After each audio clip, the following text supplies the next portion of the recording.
Brothers and sisters, as I began the week praying over this gospel, I felt myself very drawn to the figure of Mary Magdalene. Mary Magdalene, who comes to that tomb early in the morning. She's coming there to anoint his body. They didn't get to give Jesus the proper burial that he deserved because of the Sabbath. So she comes early this morning to minister to him in one last way, to show his body the reverence that it deserves. So she is absolutely devastated when she sees the stone is rolled back and the tomb is empty, because she naturally assumes that someone has stolen his body. And that devastates her. It's bad enough that he's dead, but now the body is gone. This isn't right. It isn't the way it's supposed to be. I think I felt drawn to her character because for the last few weeks as I've come into church to celebrate Mass each morning, it's felt a bit like an empty tomb. Because you, my parishioners, the body of Christ, aren't here with me. This isn't right. This isn't the way it's supposed to be. And so I can commiserate with her. I feel that sense of grief and of loneliness. I find myself asking questions of, how long is this going to last? When will I get to see my people again? When will I get to minister to you? To give you the Eucharist? To celebrate the sacrament of reconciliation, celebrate baptisms and weddings? It leaves me all with a very unsettled feeling. Maybe some of you have been feeling that way too these past few weeks, also wondering, when are we going to get to come back to church, to celebrate as a community? When are we going to get to go to school again and hang out with our friends? When are we going to get to play sports? When are we going to get to watch sports again? When are we going to get to visit with our grandchildren?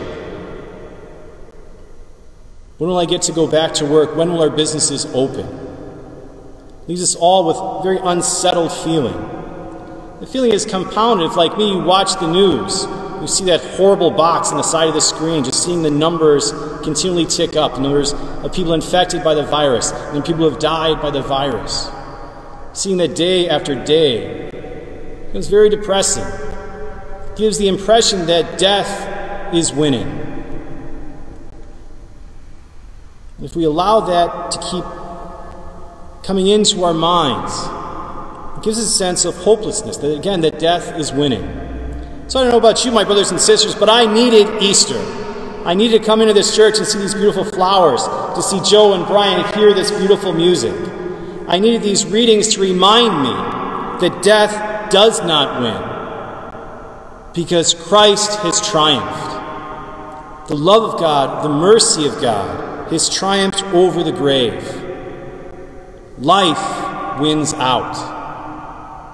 That's why the tomb is empty, because it can't hold Jesus, because he's alive. We need to remind ourselves of that, my brothers and sisters. Jesus is alive. Death has no power over us.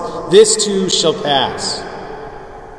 So I've also been reminded, as I kept on meditating this week, that, well, yes, the church might be a bit empty, but you, my parishioners, the body of Christ, are very much alive in the world, living out your discipleship, your faith, in the way that you show your love for one another, the way that you're ministering to each other during this time. Families taking care of one another, checking in on neighbors, checking in on the elderly, those who might be alone. Seeing beautiful examples of life and love triumphing here at the parish, as so many parishioners have volunteered each day to make sandwiches so we can keep on serving the homeless and the needy that come to our door, giving them lunch every day. Saw it in parishioners this past Thursday who gathered in Symphony's nursing home's parking lot. Social distance, of course, spread out. But to sing happy birthday to one of our parishioners, Dorothy French, who just turned 90. To let that momentous occasion go unnoticed. To even Dorothy know that we're united with her, as friends, as family, as a parish. I see it in our teachers who are working so hard to put together awesome lesson plans for our students while they're at home. And I see it in our young people and parents. It's very important we recognize. We look at what we've lost, not being able to go to work and things like that, but think of how much has been taken away from our young people in an instant. Not being able to go to school, not being able to gather with their friends, not being able to go to prom, some not having graduations. these major celebrations, milestones in their life. From what I'm hearing from a lot of parents, they are all taking it amazingly well in stride. They're rolling with it. Great witness to their love, their charity. So many ways we see life and love triumphing in our world. Most especially in our doctors, our nurses, our healthcare workers, our first responders, who are on those front lines, giving themselves so heroically and so generously to serve those most in need during this time. That's why I'm confident, my brothers and sisters, that we're going to come out of this stronger than ever. Because we see that also in the apostles, when their life was changed. When Jesus rose from the dead, it changes them in profound ways. We see that in the Gospels. We see Peter and the apostles as fearful, timid. But in the Acts of the Apostles, our first reading, which we're going to read from throughout the Easter season, there is a marvelous change that happens in them. They're confident and unafraid. They joyfully and courageously go out into the world, proclaiming this good news, that Jesus has triumphed over the grave, that life wins out. We too need to have that Easter joy as we go out into the world. Hopefully our life also will be changed by this experience as we prepare for our own resurrection.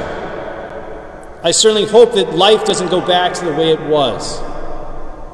That'd be a huge tragedy. Hopefully during this time our faith too has been changed. Hopefully all of us realize now just how special and important the Eucharist is. Hopefully this absence has made our hearts grow fonder for the presence of Jesus in the Eucharist. Hopefully it's increasing us in that desire to come together on Sundays as a parish, as a family, to celebrate around this altar.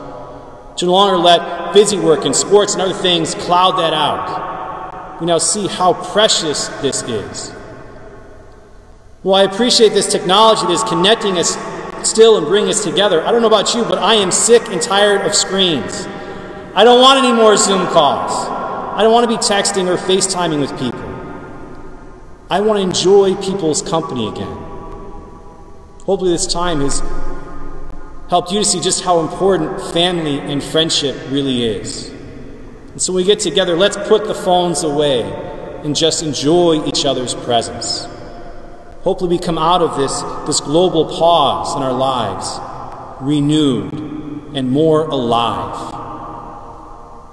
And so when the doors of our homes, the doors of our churches, the doors of our schools, our businesses are opened again, I hope we too come out of them filled with this Easter joy, filled with life and love, ready to show each other the love, the mercy, and the tenderness that Christ has taught us.